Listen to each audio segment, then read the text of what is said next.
में किराएदारों के वेरिफिकेशन को लेकर पुलिस की सख्ती बढ़ गई है। कई इलाकों में पुलिस ने पेट्रोलिंग अभियान चलाया और लोगों से लाउड स्पीकर के जरिए उनके घरों में रहने वाले किराएदारों का रजिस्ट्रेशन कराने की अपील की है।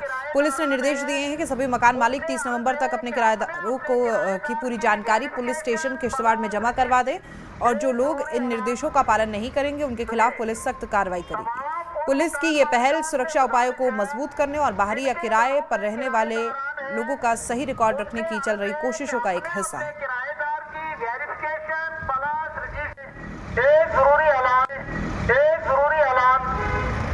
सुनिए, तमाम उन मकान मालिकान से गुजारिश है जिनके घरों में किराएदारान हैं, उनसे अर्ज है कि अपने अपने किराएदार की वेरिफिकेशन प्लस रजिस्ट्रेशन एक जरूरी ऐलान।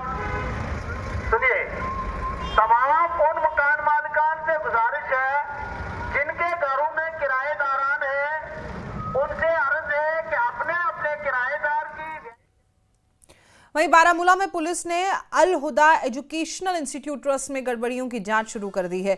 अल हुदा एजुकेशनल इंस्टीट्यूट पर फाइनेंशियल और ऑपरेशनल एक्टिविटीज की गड़बड़ियों का आरोप है और पुलिस जांच के तहत रेगुलेटरी और फाइनेंशियल कॉम्प्लायंस स्टैंडर्ड्स के संभावित उल्लंघन, फॉरेन कंट्रीब्यूशन रेगुलेशन एक्ट का उल्लंघन, अधूरे फाइनेंशियल डॉक्यूमेंटेशन और जरूरी एग्रीडिटेशन के कारण संभावित टैक्स चोरी और कथित तौर पर बिना सही प्रोसेस का पालन के सरकारी जमीन पर अल हुदा एजुकेशनल इंस्टीट्यूट की बिल्डिंग बनाने की शिकायतों की जांच कर रही है। पुलिस ने इसे लेकर कल तंगमर में एक FIR भी दर्ज कराई है।